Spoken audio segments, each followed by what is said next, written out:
Look, I want to make a bold statement now. If Timothy Tavatava is not in the conversations with the All Blacks, then something's wrong. Parker is sitting in a beautiful position. He gets a win over another presumed killer of the division, and he's in a position to fight Dubois. You and I both talked about the lack of preparation for the T20 World Cup down in the Caribbean. This time the preparation has been absolutely spot on. Welcome to the DSPN. John Walker wins the 1,500 metres gold medal at the Olympic Games. The All Blacks have won by 29 points tonight. The Devlin Sports Podcast Network. Welcome to the podcast, people. Another episode of the DSPN. Martin, Devlin, Lachlan Waugh. Thank you so much for tuning into yesterday's Big Rugby Super Special.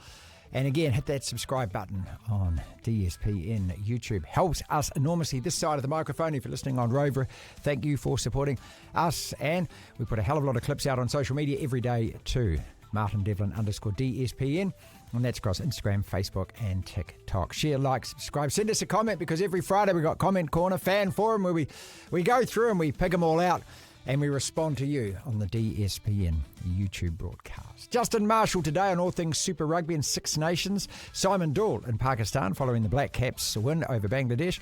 And we're going to rank the best New Zealand rugby coaches right now. Where does Razor sit on that list? We begin the show same way every day. We live in an amazing, amazing world, and it's wasted on the crappiest generation of just spoiled idiots. Three big opinions from round two of Super Rugby. Number one, if the Blues don't beat the Hurricanes this Saturday night, they are not winning the comp. This is not the same side that won and won so well last year. The personnel may be largely the same, but the attitude is not. Last year's Blues were near flawless. They only lost 2 games all season. They've already lost 2. They haven't won one yet. They were pragmatic and decisive last year, Crusader-like in their efficiency and execution. This year, none of that. They look like the version of themselves before Vern Cotter turned up and turned them around. Granted, yes, we're only 2 games in, but the pack is smelling blood. The Blues lose to the Canes and every team will believe they can beat them. Half the battle at this level, so we're constantly told, is mental. Once the other teams sense vulnerability, once you give them a sniff, it shatters that winning mentality. The Blues go 0-3 this weekend, and every other team will know the title is there for the taking. Number 2, Aussie will have at least 2 teams making the top 6. Now, maybe this isn't such a big or bold prediction, but before a ball was even kicked, I'd already penciled in 4 New Zealand sides, the Chiefs, the Blues, the Canes and the Crusaders, with the Drewers' home form enough for them to clinch, leaving just 1 spare spot for a team from Australia. We'll park that bus right here and now. Apart from the Chiefs, none of ours are so dominant that they have the expected and always anticipated advantage over our near neighbours. The Drua, as you've seen over the last couple of rounds, are also clearly fallible. And maybe, just maybe, the demise of the Rebels and the retooling of those remaining Aussie sides with the best players from the Rebels has provided the squad depth finally needed. The Oz is on the up, as evidenced by the 4 sitting second on the table, the only other unbeaten side aside from the Chiefs. And number 3, Harry Godfrey will be on the All Blacks end-of-year tour, and Jamie Joseph will be shoulder-tapped for another international gig by this time next year. Godfrey is a bona fide star in the making. He's only 22. He's got a near-perfect pedigree starting in 2020 at just 18, when he was named in both the New Zealand under-20 side and the Hawke's Bay NPC squad. Debuted Super Rugby off the bench a year later, run on debut in April last year. This young man is all class, and I believe if he sustains his current form while remaining injury-free, he will be on the Grand Slam tour, guaranteed. As for Joseph, well, this is a no-brainer. Already, he's done what no other Highlanders coach has been able to do for donkeys, which is beat the Blues when it matters. On the show a couple of weeks ago, he publicly stated his international ambitions. For me, it is only a matter of when Jamie does coach internationally again. Devlin. Still plenty of rugby to talk about after the weekend. He's had a good 48 hours to breathe since Super Rugby all wrapped up in the Six Nations as well. It's a warm welcome back. Special guest every week, Justin Marshall. Marshy. Yep, nice to see to be back, Marty. And another entertaining week of rugby, wasn't it? Man, it was just from the Six Nations to Super Rugby. After the first round, it was like, well, can you actually ever emulate what happened in that first round? And yet we did. Another exciting barrage of games in front of us. It was outstanding. Yeah, just on that to start with, and I did, comment yesterday on the show, and Jamie Wall echoed those same comments as well. Defence will come. I mean, if you're actually a rugby purist and you're thinking there is some tackling involved in this, that will come as obviously the intensity of the competition grows, as the players get used to playing, every week in, week out, and they'll raise that bar themselves. I have no doubt about that at all. What I was more thinking about, though, was in the first couple of weeks, and I hope you agree, that just in terms of especially the Australian market, you've got also here in Auckland and New Zealand, the AFC is selling out 27,000. You've got the Warriors playing in Vegas this weekend, just to get a good couple of weeks foothold for rugby, and it needed to be entertaining. Long-winded way of saying that's the key word. It needed to be that. The rest will all come as far as I'm concerned, but it just needed to be something that people would look at, oh, hang on a second, it's back and it's well worth watching.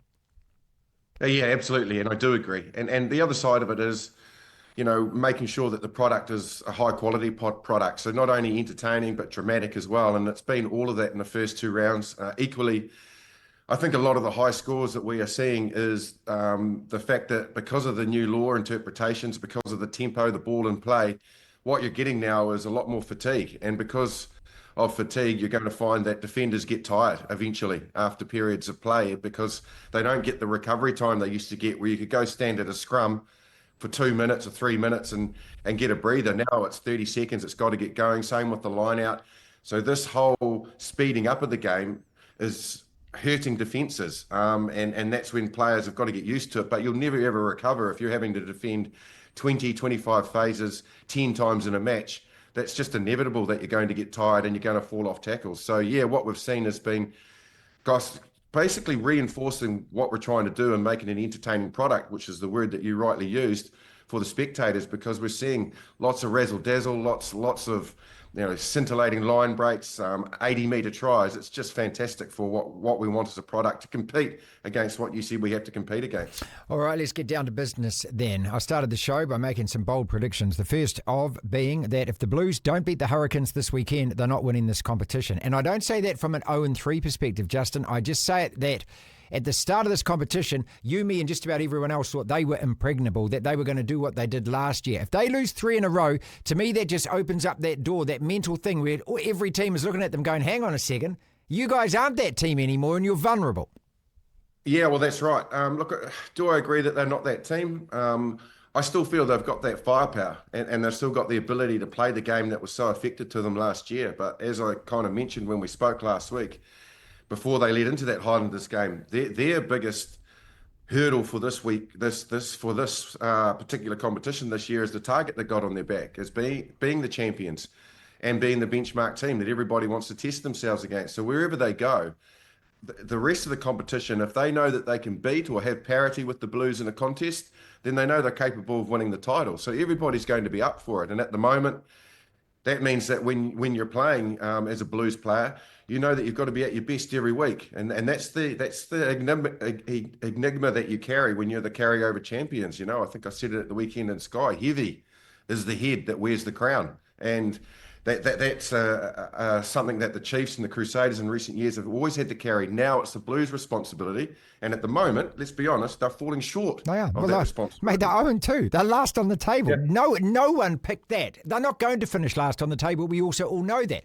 But look at that Chiefs team. If this Chiefs team continues this momentum, are they right now head and shoulders way above everyone else? Well, they're the benchmark at the moment, aren't they, when we're talking about that word? And they are certainly showing their firepower, flexing their muscles, showing their squad depth. Clayton McMillan has been really innovative with the players that he's selected. He's left All Blacks on the bench, but knowing that he will get a response from them, which he has done in the first 2 rounds, and then he's filtered a few of them into the starting lineup. Certainly has the ability to change the picture in terms of what the defence is seeing. The game at the weekend against the Crusaders, where it was 17-all, early into the second half, and all of a sudden they just changed the dynamic and the way they wanted to play. Particularly their forwards, all of a sudden didn't carry as much. They became distributors.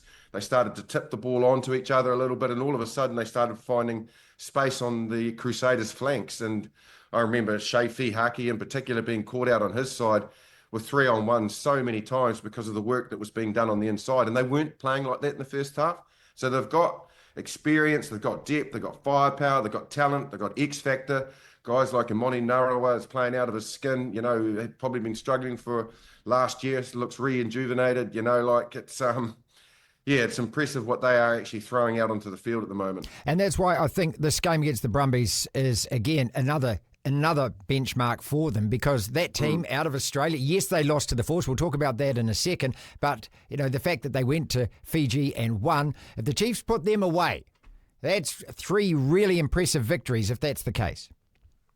Yeah, absolutely it will be. And, a really good start to their season. If they can knock off those scalps, they know that they're going to get a little bit of respite. Although, watching it, Marty, honestly, this competition really has gone up a notch in terms of its competitiveness between the teams. Because you mentioned the Brumbies losing to the Force.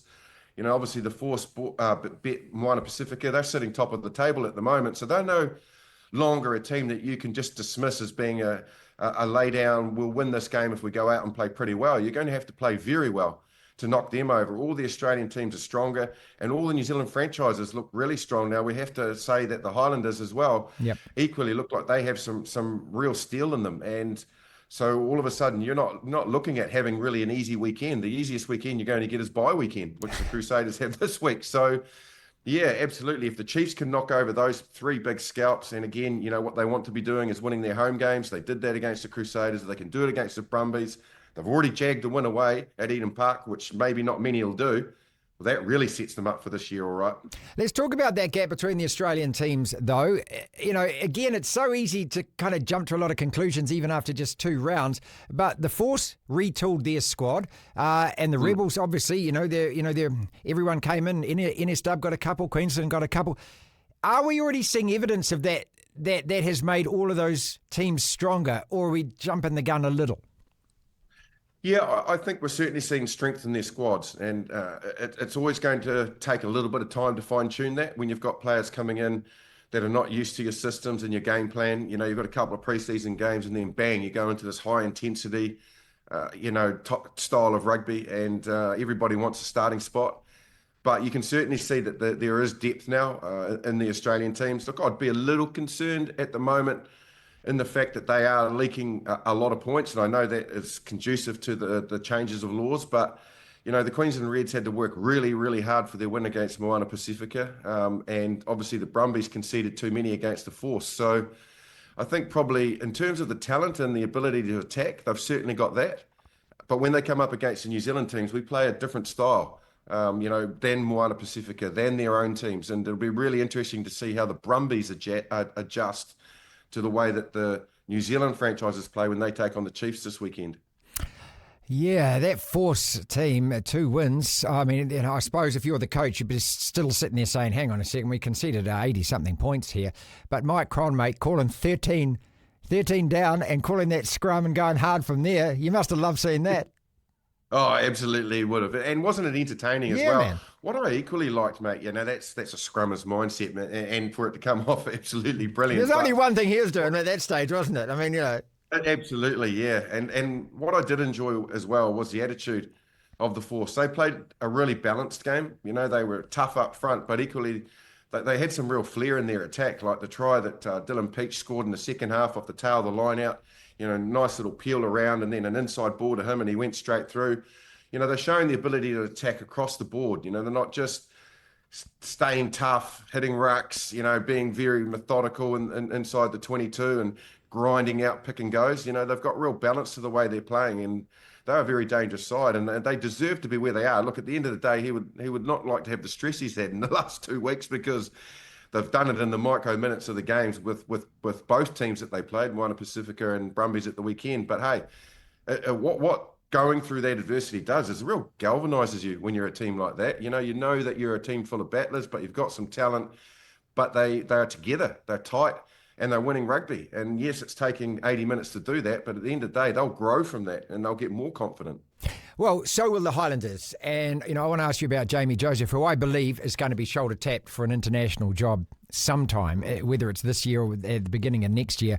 Having him on the show a couple of weeks ago, and he spoke about the fact that he said, I'm always seem to be with a team that no one thinks can win, and I have to kind of build them up. You just imagine that guy in charge of I don't know, put him in charge of England and see how he goes with all those resources for a start. A lot of credit goes to him, but also those players, to galvanise again, as use your word, when you're down to 13. The Blues cocked that up. They were going for lineouts. They probably should have gone for scrums at that time with the overlap. But just, you talk to me about what it takes as a team when you're down 2, you're at home, you've got a scalp in front of you, there's still 10 minutes or so to hold out like that. That just says a hell of a lot about that group of players to me and the belief that they have in the guy next to them. Absolutely, it does. And it's never easy when you're under that type of pressure. You're down 2 men and you've got up against a very good side that are determined to beat you. But I just feel that it was just the flow of the way that the day or the evening went for the Highlanders. It was O week. There was people in the stadium. There was a real vibe there. You could just feel that the atmosphere was absolutely electric there, and they were the underdogs. And what does bring a crowd into it is when the team that is supposedly not supposed to be winning the game starts winning it, and then all of a sudden the players can feel that energy. They got together because they really formulated belief within them because of the way that they were playing, the way that they were defending, some of the tries they scored. They actually just really grew. And I think when you get to that point and stage in a game where you're really under the pump, you just think to yourself, all right, we're in this fight. Are they prepared to fight as much as us? Let's just make it really hard for them. If they're going to score points, they're going to have to hurt for those points, hurt for 25 phases, because we're not going to lie down. And you could just see that type of mentality out there. And it was really impressive to see that they got together so much. You lose an inspirational guy like Billy Harmon and the leadership and the radio lads follow me attitude, then that's never replaceable really quickly. But it looks like they've got great leadership there, and everybody's on the same page in terms of what direction they want to go to and how they're going to go about winning rugby games. They've also got a number 12 who's a loose forward, who's changing games. Who's changing games, mate. We saw him do it in the NPC. We're seeing him do it in Super Rugby. Yeah, well, look, I want to make a bold statement now, and why not? But if Timothy Tavatava-Naiwai is not in the conversations with the All Blacks, then something's wrong. Now, he's been eligible to play for Fiji for forever, and he's said no because he wants to be an All Black. And I don't think that this is just, he had a great game at the weekend. He's had 3 consistent seasons of incredible form. Quite often, even in the NPC, getting man of the matches in terms of the way that he performs. I like the way that he shifted from the wing to 12. It's exactly what Nonu did when he was part of his growing up process, and he turned Tana into came into a centre, didn't he? Winger to the centre as well. So that's right. Yeah, he turned into one of the best 12s in the world. Tavatava-Naiwai's got absolutely everything the All Blacks need in terms of being able to build a weapon in that jersey. He can distribute at the weekend. We showed he's got a kicking game. We know how good he is over the ball. Defensively, he's really strong. He's quick, and he's really hard to tackle. He brings in 2 defenders just about every time he's got ball in hand. If they're not actually thinking, how can we utilise this guy? How could we bring him into the All Blacks? Then they're not watching the right pitches. So if he continues to play well, I certainly feel that he's a guy that the All Blacks should very much be looking at for our midfield. If you can play 12, you can play 13 because you've played winger. And those are areas that they have said that they need to reinforce. We're not strong enough and have enough depth in our centres, which means 12 and 13. He has to be in their conversations, 100%. From what I've seen, there is some real talent there. We'll wrap it up with the Six Nations, and just before I get you to think about who's going to win the effective grand final between France and Ireland, you were talking about, and I've been loving this as well, the first phase tries and also the backline moves. What Scotland pulled off. There was some tries that Italy scored and tries that France scored as well. I'm really loving that whoever is designing these moves is really looking at it's a chessboard, aren't they? They're moving pieces around and they're creating gaps where you don't think gaps are. It's I would like to pay credit to all of those attack coaches that are involved in this, because I know it involves, you're sitting there studying hours of tape, you're looking at players, where do they normally, where's their shoulder go if you're running it? I know all of it. It's science, isn't it? And when it comes off like it did, like Scotland was scoring, and there's a couple that I saw Italy did as well. I don't know. It's just, that to me is as glorious as it gets. It absolutely is. And what it is basically attack coaches learning about where defence has gone in the last 2 or 3 years, which is, it's become really narrow, particularly in that part of the world. And we know all about the blitz defence that is adopted in that part of the world, and equally by the likes of South Africa. So it's changed the picture of where you need to attack. And when you looked at the tries that they were scoring at the weekend and the games you mentioned, and particularly Scotland, you need to use all 7 players in your back line. You can't really afford to have any player dormant when you're looking to try and break open from set piece. And I think that's why with the likes of Van der Merwe, who injected himself into the line, and when you look at where those line breaks are, they're with the likes of Finn Russell drifting across the field. He's had a couple of players come to hold defenders, and he's going a little wider, and then he's just timing his pass perfectly to Van der Merwe, and they're hitting outside where centre usually defends. Because of the narrowness of defence, that's where the space is. And you could see the teams now are starting to recognise whereabouts that space is, how we can beat those line speed defenders and not get spot tackled. And it's actually starting to make sense to them. And you're right, the way they are attacking in those zones and finding space and getting line breaks, it's really encouraging to see. It's good. I'm hoping we're watching it. Yeah, well, it's just figuring it out, isn't it? It's figuring it out. Defense. So who wins the grand final between France after they put on, well, a bloody netball score, a basketball score against Italy, and Ireland weren't as impressive against Wales, but they're still winning every single game. It's in Dublin, which gives to me, if I'm holding a hand of euchre here, I'd say that they got one more trump up their sleeves because of that. But I wouldn't be surprised if France turn them over. No, neither would I. Look, I think probably being a bogey team for France, Italy in recent times, they just went out obviously off the back of a loss and showed how lethal they can be, and they were very impressive. So I think you can probably just dismiss that game as being France bouncing back from a win, being fired up and not taking Italy complacently like they have done in the past and really putting them to the sword. And they're tough nut to crack, Italy, which the All Blacks have experienced recently, and we've seen by them beating sides regularly now in international rugby. So yeah, you'd have to say that France's form is very impressive with all of those factors taken into account. As for Ireland, they tweaked their team a bit against Wales. They kind of said, all right, well, we feel that we can give some players opportunities. They brought Marty back. They put Bundy Aki on the bench. They made a few shifts in what would be their regular team. So that performance was good enough to win, but not probably their peak type performance with players out of the equation. In answer to your question, mate, given all those factors into the match, I probably think being in Dublin that Ireland would go in as favourites. If I was putting your house my mortgage on it, I would say... Your many houses, Justin. Your many houses on it. I wish. So I'm going to say Ireland to go in as favourites, and I think that they will get the job done. The Black Caps into the Champions Trophy semi-finals. Then another comfy win versus Bangladesh. Simon Doull was calling it in Pakistan. Thanks for joining us, mate. I know it's late over there. Appreciate you. No problem at all, Marty. No problem at all. Yeah, a good win, actually. They found themselves in a little bit of trouble at different times, particularly with the bat, and fought their way out of it. So it was a terrific performance in the end. Ration comes back from concussion. Daryl Mitchell's sick and he hits the century. How about that? Yeah, absolutely superb. Obviously with that little injury in the warm-up matches, he missed out on the first game. Came back, just looked like he hadn't missed a beat at all. It was a superb knock. He times the ball so well. He had a little bit of luck, but, at times you need that in these types of contests. But the driving and the timing of the ball that he's got and the ease at which he looks. When you watch him and Devon Conway bat together, you got one guy who's always ripping his hand off the bat and looks like he's in trouble all the time, and then you got another guy at the other end who just looks composed and calm, and that's exactly what Rachin shows time and time again, and they'll be so pleased to have him back. Got a bit of a selection dilemma coming up, I think, for the India game as to what they do at the top of the order. Yeah, so, effectively it's a dead rubber, but it's not, is it? Because, you finish one, you play two from the other pool, you finish two, obviously you play one. Yeah, look, New Zealand know that their game is going to be in Lahore. I think that's a good thing. If they are to win this semi-final, they will have to go back to Dubai if it's against India. So I guess getting a game in this situation is not a bad thing, because they know that no matter what they do, they're still going to have to go back to Lahore and play a semi-final. So they get a run on the surface that the final is going to be played on. They get an opportunity to play in that same stadium. So it's actually not a bad game to...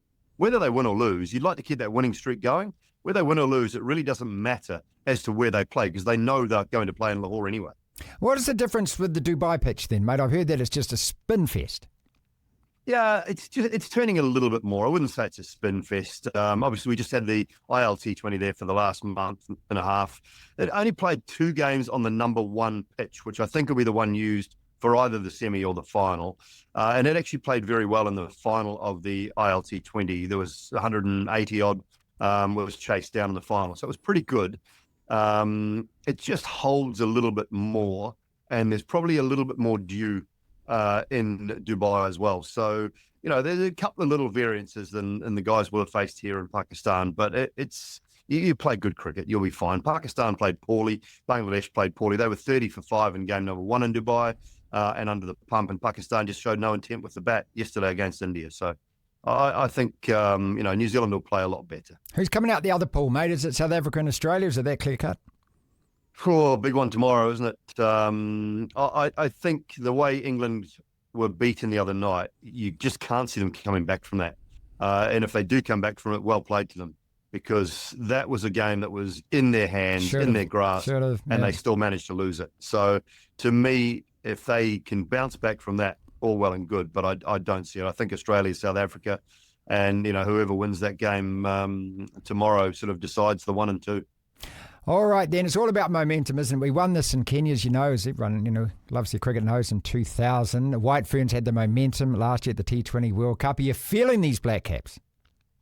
Well, the preparation has been brilliant, Marty. You and I both talked about the lack of preparation for the T20 World Cup down in the Caribbean. This time, the preparation has been absolutely spot on. Coming to Pakistan, playing some matches in the conditions that they were going to get used to, getting some good performances under the belt as well from bowling, batting, fielding side of things.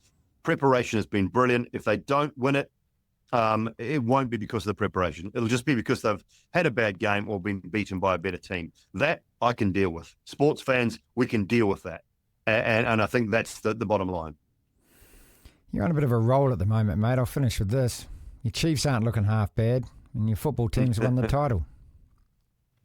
Yeah, that little win yesterday or last night, our time against City, was quite crucial, having Arsenal drop points. So, look, it's looking good. I'm not going to say it's done yet. And the Chiefs, go the Chiefs. That's all I can say. Up the Chiefs. And how's baby brewing, pal? Brewing well. We'll be out on March 27. So, looking forward to it. Going home after this, back to the UK, and looking forward to the next few weeks. Batter or bowler, do you think? Golfer, Marty. Golfer all day. We're not having cricketers in the family. No. Golfers. Appreciate you, mate. Cheers, Marty. Thanks, mate. DSPN. Something a little bit different on the podcast today. We decided to rank the 5 best New Zealand rugby coaches. Now, of course, this is completely subjective. It's just what myself and Lachlan think. We're going to give some reasons as to why we have these men in this order, a couple of honourable mentions, just explain some of what they've done. But to be honest, when you go through this list, it is a pretty impressive one at that. And all 5 of these men could be considered, if you did a list of international coaches, I would say in the top 10. Certainly most of them. Number 1 on the list, Scott Robertson, the All Black coach.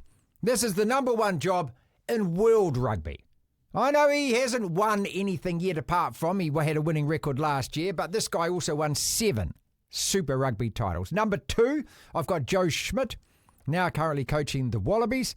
Very impressive with Ireland, of course. He coached Ireland to beat the All Blacks for the very first time, Chicago 2016. 3rd on the list, I'm going Jamie Joseph. Yes, he's coached a Super Rugby winning side, Otago, the Highlanders 2015. Plus, of course, coached Japan in 2019. Very impressive in that pool they were, beating both Scotland and Ireland in that World Cup. Vern Cotter in at 4. He won a French top 14 title with Clermont. Coached them for about 8 years. As well as that, coached Scotland, had a winning record. And number 5 on the list at the moment, Clayton McMillan, who it is only a matter of time, I think, before he coaches internationally as well. Yes! Let's kick it off with Razor. You were shaking your head when I said that. Yeah, I disagree. Why? Absolutely. Because now, congratulations and well done to Mr. Scott Robertson for his incredible success with the Crusaders, and did a good job before that with Canterbury.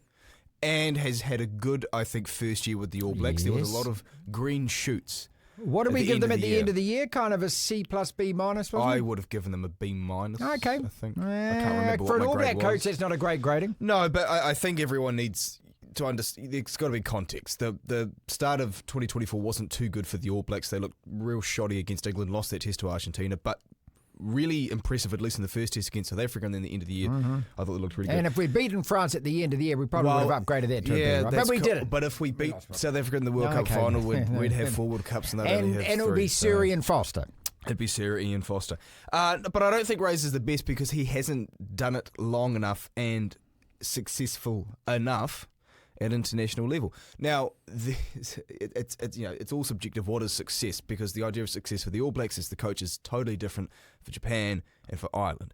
But Jamie Joseph was in that Japanese role for, I think, 7 years. I've got some stats here from 2016 to 2023. I'm just saying, but he had that role for 7 years. You got Joe Schmidt, who was in his role for Ireland for a long time as well. Both took that team to new heights. Let's talk about them in a second. So where would you put Razor? But this is part of my point. Razor's not as good as them from an international where perspective. Where would you put Razor? He's third. Okay. What? He's third? He's third. He's behind those two, Explain. I think. I've got Joe Schmidt at 2. This is the point. Joe Schmidt is... It's because of the international success of those two coaches. Again, success is subjective. Now, Razor hasn't got that. If he has if the All Blacks go unbeaten this year, if he can win the Rugby Championship, which the All Blacks didn't do last year, by the way, and Ian Foster did that all 4 years. He was the coach. Okay. Then it's a different but Ian conversation. Foster's not liked by the media. No, we're not getting into that. We're not getting into that. So when it comes to Jamie Joseph and Joe Schmidt, they toiled away at the international level with a team that was at a certain level and took them to another level. Scott Robertson has a chance to do that. And heck, if he wins the World Cup in 2027, he's the best of the bunch. Okay, I will concede this, that the All Black coach also gets given every resource there is available, about $100 million budget. I mean, you can pick and... Okay, and so, did Joe Schmidt, when he started with Ireland, have the same resource base that the All Black coach currently has, right? No, you're comparing Manchester United to Southampton. They're totally different kettles of Joe fish. Schmidt took Ireland to be the competitive force. He started where Ireland is now. That was to do with him. Yeah, there's similarities there, I think, between, not to bring my own teams into the conversation here, but Liverpool with Jurgen Klopp and then moving on to Arne Slot. Okay, he did the base work, the groundwork. Not exactly what Sir Alex Ferguson did with David Moyes taking over, but the point being that Ireland have maintained or exceeded those levels. Now we're at a point now with Ireland that we judge them on World Cups and if they can actually get to the semi-finals. Yeah, but we have to. That's because they raised the bar themselves. Exactly. And remember that great stat is since. Well, it's not a great stat for us, but since Schmidt coached them in Chicago, we've played 10 times since, and it's 5-5. Yeah. Now, 2 of those wins for them in New Zealand. The only other team that has anything like that is South Africa against us. And we know, every other team, we have a much better winning record. All right, okay, I'll concede that. He's number 1 in your book. But I'm not putting Razor at 3. No, I think Jamie Joseph's number 1 in my book. Jamie Joseph? Yep. Let's talk about that guy then. Because the thing that he has over Joe Schmidt, now, again, this then brings Razor back into the argument, is that he's got a Super Rugby title and what he did with the Highlanders. Now, Jamie Joseph said something really interesting on this show when we had him on a few weeks back, where he said that every team that I've coached, I feel like I've been battling away and we've been the underdogs. Yeah. I've had to overcome almost the expectation. I sat there and said, no, really? And then he's probably got a point. Japan and the Highlanders are the 2 main jobs that he's had. Yep. And like Joe Schmidt with Ireland, he's taken those roles, and actually Razor with the Crusaders, to be fair, and taken the team to another level. So what he's done with Japan, I think, in the 2019 World Cup, it's incredible. Yeah. Obviously, Eddie Jones did a good job in 2015 with that win over South Africa, but Eddie Jones, a bit like how we talk about Mike Tyson with his career, he burns bright and it looks really nice for a short period of time, and then often it can fall apart. Whereas Jamie Joseph, and granted Japan have fallen apart the last couple of years themselves, but what he did in 2019 and maintaining what was done in 2015 is a pretty damn good job. So look at Jamie Joseph, and this is why I started the show by saying this. He will have an international coaching job. I reckon it's criminal that it's going to be next year. I think he's going to be shoulder tapped. But give him the reins and the budget. Like, say, put him in charge of England, maybe. And imagine what he would do with the amount of money that they've got and the resources that they've got and the playing base that they've got. Don't give him a job like Australia. Look, don't take the Wallaby job, okay? Because that's just... that's what we've got to be worried about. That's what we've got to be worried about. I don't know if it is bound to fail. It is bound to fail, mate. They don't have the playing stocks. That's it for... How do you grow talent? Well, okay, first they've got to stop playing cricket AFL, football, swimming, rugby league, and you've got to have your best male athletes in Australia wanting to play rugby. Jamie, and no coach has got control over that, and that's where Australian rugby falls down. And will always fall down until they can get their best young guys playing rugby. One thing that they did, and you can correct me if I'm wrong because I was very young at the time, but at least looking back and researching, one thing that Australia did a lot of in the early 2000s, or they essentially poached rugby league players, and they brought a lot of those over, and a few of them paid off. Lottie Zakiri probably was I think he's a better example. league player, actually, to be honest. Well, I know, but he came to rugby, or went to rugby, and was there for a while. They've done this with Joseph Swiley. There's been plenty of headlines over the last couple of years of Rugby Australia trying to poach league players, which league might not like, and they'll sit there and laugh and pull the finger and say, keep trying. Well, they've got to do that. What else can they do? They have to do that. Because, look, it is a minority sport playing wise. It's a bit like cricket here in New Zealand. In Australia, it's not the go-to sport for young guys. Just on that, though, wait till Joey Manu starts playing for the All Blacks. Yeah. There's our answer at centre, people. Well, hold up. We said that about Roger. Now, Joey Manu's under shag and false. But he's doing it in a better reach. He's gone to Japan and he's staying out of the spotlight. Exactly. But just quickly with the Wallabies, one, we do need to be worried about them potentially taking Jamie Joseph because I think that job is more attractive than the Highlanders one. But also, all you need is 20 to 30 good test players, and I think Australia can find those. Yeah, that's all you need. That's all you need. No, but because you've only got 15 on the field and 23 in a matchday squad. It doesn't matter that the All Blacks have 5 good fullbacks. Okay, so we all agree that we've got Razor, Schmidt, and Joseph in the top 3. Yes. Vern Cotter comes in at 4 for me. Yeah, because of coaching Clermont to a top 14 title. Look, against Scotland is a bit like coaching Australia. You're up against it, and are you ever going to turn he had a winning record at Scotland? I know, but that side into a Champions League level international rugby side. Look, we've been talking about Scotland for years that we want and they never quite get there. But that winning a top 14 title and coaching in France for as long as he did, because they ex-coaches like they do in the Premier League. Yeah, and he coached Clermont to a Heineken Cup, which is now the Champions Cup, right? A final there as well. Yeah, the European, the Champions League. Yeah, it's like the Champions League, Rugby's Champions League, essentially. Yeah. I could call it the Heineken Cup as well. It just makes it just easier to remember, isn't it? But he did an all right job with Fiji because when he was their coach, remember we had those 2 tests here in New Zealand against them in 2022, 2021 it might have been. And they were competitive. But the biggest tick of approval for Vern Cotter is not only winning a title, Super Rugby title with the Blues, but it's how he turned that team, a really soft team it felt from the outside looking in, turned them into Well, he just changed the way that they played. And the fact is he had to convince all of those guys that to win, you've got to play like this, which is, again, why I started. They're playing like they did at the moment, before he arrived. Yeah. And so it's going to be fascinating to see over the next few weeks, can he actually regroup them and say, okay, we need to actually get back to that mentality we had last year, which was absolute bulldozer, wasn't it?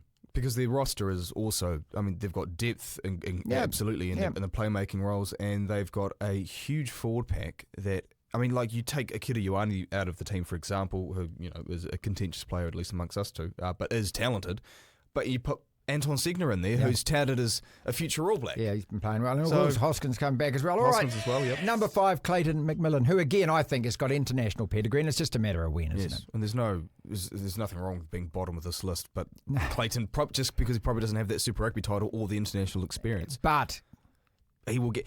He's going to get it this year. They're winning it, the Chiefs this year. I'll say it now, mate. They're winning it. Well, unless they get a catastrophic run of injuries and just completely fall off the wagon. But right now, there doesn't look like another team that touches that team. Agree. And the incredible thing about Clayton McMillan, he's had this sudden rise because he didn't have a head coaching role with a sort of a major team, if you will, a major senior team until 2015, which was Bay Plenty. Before that, he had a whole lot of development team and under or junior team type roles and assistant roles. And he took over Bay Plenty. They won the championship, second division, got promoted up to the top division in NPC when they had that structure. Took over the Chiefs job, and they've been to 3 finals. Lost all 3, unfortunately. One of them was an Aotearoa final. But they've been building, and he's actually done a very good job for a short space of time. He's had a senior head coaching role. So those are our top 5. And you can pick them in whatever order, but it is Razor, Schmidt, Jamie Joseph, Vern Cotter. That's your top 5. And Clayton McMillan. Honourable mentions before we go. And these guys aren't exactly head coaches, but there's a few that I love, and I'm sure you will share this as well. Andrew Goodman is top of that list. Mm-hmm. He was at the Crusaders for a little while. I think he was Tasman's head coach. He was one of the coaches. I'm pretty sure he was the head coach. And he's been in Ireland, and he has risen to be one of the most coveted attacking coaches, assistant Okay, coaches. well, in I'll Ireland. add Tony Brown to that Yeah, mix and then. Tony Brown's in that mix as well. Because what's he done to South Africa? He's improved them exponentially, hasn't he? Yeah. They're now a backline that attacks as well. Yeah. And they've got variations. I mean, look at what they did last year. You watched and looked at the South African team and went, what? Who's influenced that? Yeah. That's him. I think there's got to be some credit paid to Tana Umaga, who still has one thing in sports that I think is actually really tricky for big name star players when they were a player and they're one of the greats at the time is that doesn't often translate into head coaching. It's almost the reverse. Well, we saw it with John Kerwin, for example, right? Yeah, John Kerwin. And so for Tana Umaga, I think to still have a job and actually be, because Moana Pacifica got to another level last year. It's a damn really tough job. And he took them, it felt to another level last year. They had a bit more talent, a few more good coaches around them. But he's done a pretty good job to still be. And I'm not discounting Rob Penny either. No, not Rob. I'll get to it. Tana Umaga also did a really good job with Candice Monaco when he was their coach. Also, Rob Penny. Now, one thing about Rob Penny that's interesting is that he coached Canterbury from 2006 to 2010. From 2007 to 2010, Jamie Joseph coached Wellington. They played in 2 finals, and I think they played in a semi-final. So a semi-final in 07, and then 08 and 09 they played in finals, and Rob Penny won 2 of them. Leave a comment. Let us know what you think. Agree or disagree. It's just a debate. But Rugy is still number 1. The DSPN. Heavyweight boxing, Joseph Parker beating Bakole in Saudi Arabia on the weekend. Did it impressively, but the big bugger about this is he's not going to get the fight against Usyk because Usyk wants Dubois. Our man for all things heavyweight boxing is James Smitty Smith from Vegas. G'day, mate. How are you? Well, disappointed, really, because of what happened on the weekend. And, the feeling here is that what really was going on with Dubois pulling out sick at that late stage? Well, they lost a couple of fighters that were scheduled to be on that card. Schofield, who was supposed to fight Shakur Stevenson, came up ill, as did Dubois. I don't know if it's the Saudi Arabian flu or what's going on. But I got to tell you something. I look at it differently because what Parker has done the last few years, 6 fights in a row, and he's beaten, of course, Wilder, who was like a killer, considered a killer at one time, and Zhang, the big puncher, who obviously now's, past his prime. And now Bakole, who even guys like me looked at this guy as a low-budget George Foreman type of guy with what he did when he upset Jared Anderson and knocked him out. He looked like the real killer of the division, and he should have never taken the fight on that short a notice. 315 pounds, 28-hour flight. But Parker is sitting in a beautiful position. He gets a win over another presumed killer of the division, and he's in a position to fight Dubois again. I'm sure they'll still make that fight, in my opinion. So I think for him, it couldn't have turned out better, to be honest with you, unless he had fought Dubois and knocked him out. Okay, well, that's a great way of looking at it, actually. Puts a really good perspective on it. Yeah, I mean, and again, he's only, 33 years of age. He only has, I think, 3 losses, stopped once by Joyce. One of the things that I'm really impressed with Parker is how smart he is. His guile inside the ring. He might be, one of the smartest, maybe not quite in Usykville, but his intelligence inside the squared circle. He doesn't do anything great, but he does everything very good, and he's got good power. And again, he's so smart and crafty in there. So I think he's sitting in a wonderful position, and he's capable. I don't think he can beat Usyk, but he's capable of beating really anybody. He's proven that already. And I'm not saying he's resurrected his career because he didn't really go anywhere in the first place. But trust me, in the right now in the landscape of the heavyweight division, he is sitting about as pretty as anybody that's not named Usyk. That's our podcasting show for today. Again, if you're liking what you're listening and what you're seeing, then a small favour, if you will. Can you please hit like, share, subscribe, follow? Tell a friend about it. We are a fledgling podcast and show, the DSPN, and we need you. And if you are participating, well, just click that subscribe button. That would help enormously. Thank you so much if you already have. Again, tell a friend if you like. We're doing this every single day, putting out a show every afternoon. The DSPN. This is the DSPN.